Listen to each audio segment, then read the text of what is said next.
اصلا یه جوری دیگه است دختر.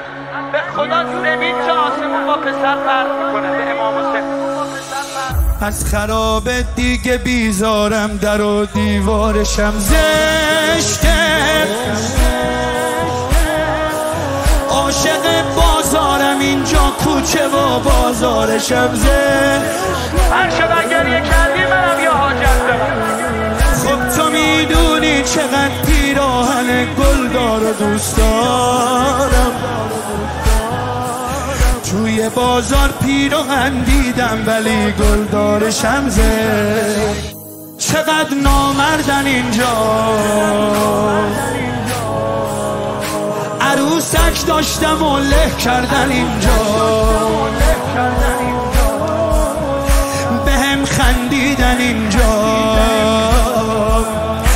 علل بوم و ازم دزدیدن اینجا. گریه کنا قدم شکست، خم شدم، ببین انگاری که هم سن عمم شدم. اصلا کجا سالمه، کدوم دختر بسالت که اصالات به بابا حسین، جان حسین، جان حسین، بابا حسین.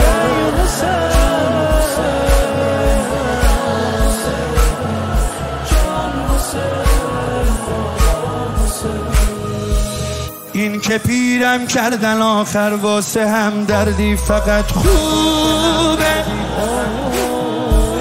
توی بازار زج خلم داد باز نمردم اون وسط خوبه. حرف بچه زد بهش گفتم مگه دختر نداری تو، با لگد هم زد همین جا رو که دور بودم ازت خوب. همه جلادن اینجا، کجا بودی منو دق دادن اینجا، کتک بد خوردم اینجا. اگه عمم نبود میمردم اینجا.